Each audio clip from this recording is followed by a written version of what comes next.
ఓం శ్రీ గురుభ్యో నమ. శ్రీ పరాభవనామ సంవత్సరము మే నెలలో కన్యా రాశి వారికి ఏ విధంగా ఉంది? కన్యక వేయమందు కేతువ. సరే, కన్యకి వేయమందు కేతు. సప్తమ శని. సప్తమలో శని ప్రాబ్లం లేదు. కన్యా రాశి వారికి అన్ని విధములుగా బాగానే ఉంది.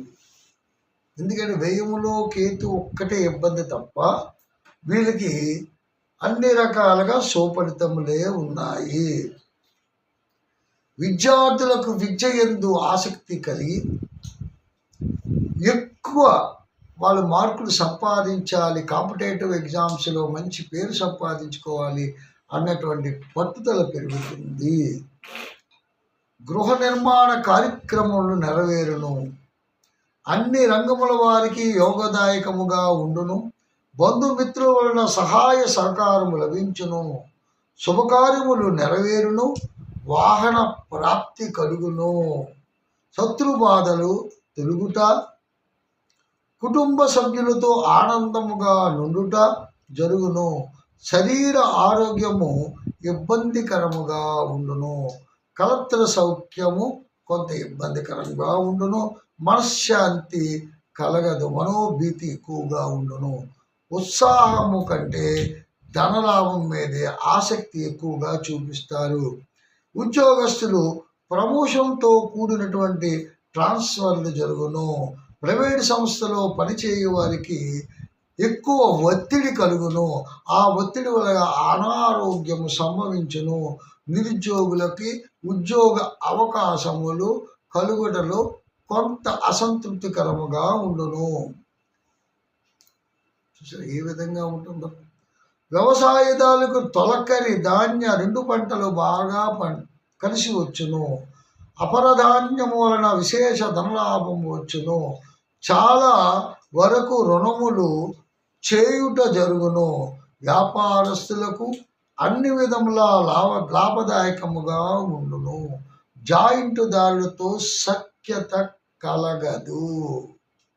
క్రీడాకారులకి, టీవీ రంగం, నాటక రంగం, సినీ రంగం వారికి గుర్తింపు వచ్చినను ఊహించినటువంటి అవకాశములు లేకపోవచ్చు. కొన్ని ఇబ్బందులు మాత్రం సహజంగానే ఉన్నాయి. కారణం ఏమిటి? కన్యా రాశికి వేయమందు కేతువా. అది ఒక మైండ్లో మైనస్ పెట్టుకోవాలి. నెగిటివ్ థింగ్స్ ఎక్కడ ఉన్నాయి, అలాగే పాజిటివ్ ఎక్కడ ఉంది. కన్యా రాశి అంటేనే సామాన్యమైన రాశి కాదు. కన్యా రాశి వారికి వేయమందు కేతువా. సప్తమ కలత్ర స్థానంలో శని, భాగ్యస్థానంలో శుక్రుడు. ఇక్కడ భాగ్యమందు శుక్రుడు, భాగ్యాధిపతి భాగ్యమందు. రాజ్యాధిపతి ఇక్కడ ఇబ్బంది పెట్టాడు. రాజ్యము అంటే ఉద్యోగము, వ్యాపారము ఇవన్నీ ఉంటాయి. భాగ్యం అంటే తండ్రి స్థానం, బలం. కుటుంబ స్థానం కంటే తండ్రి స్థానం కూడా బాగుంటేనే. కుటుంబ స్థానం అంటే 6. షష్టమ స్థానం కంటే ఈ భాగ్యస్థానం బాగుంది కాబట్టి, తండ్రి స్థానం బాగుంది కాబట్టి కొంత పిత్రార్జితాన్ని మనకి వస్తుంది. అందులో ఎటువంటి డోకా లేదు. రుణములు చేయుట జరుగును. ఇక్కడ ఏంటంటే రుణములు చేసి ఏదైనా వ్యాపార రంగానికి శ్రీకారం చుడతాడు.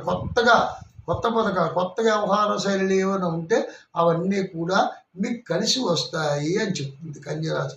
కానీ ఒకటి మరుపు సంభవిస్తుంది. వ్యయములో కేతు ఉన్నాడు కాబట్టి మీరు ఒకటి ఏంటంటే ఇక్కడ ఒక చిన్న కేతు 1000 మంది కానీ జన్మలో ఉంటే ఒక చిన్న విషయం చెప్పాను. శనివారం పూట కానీ అమావాస్య రోజున కానీ వాళ్ళకి సంబంధించినటువంటి పితృదేవతలకి తర్పణము వదిలినా, వాళ్ళకి ఏమైనా సరే మనం భోజనం చేస్తున్నప్పుడు కొంత ప్రసాదం తీసి వాళ్ళకి పెట్టినా, వాళ్ళకి ఏమిటంటే ఆ పితృదోషం ఏదైతే ఉందో, ఆ కేతుకు సంబంధించిన దోషం ఏదైతే ఉందో అది తొలగిపోతుంది అని శాస్త్ర సంగీతం.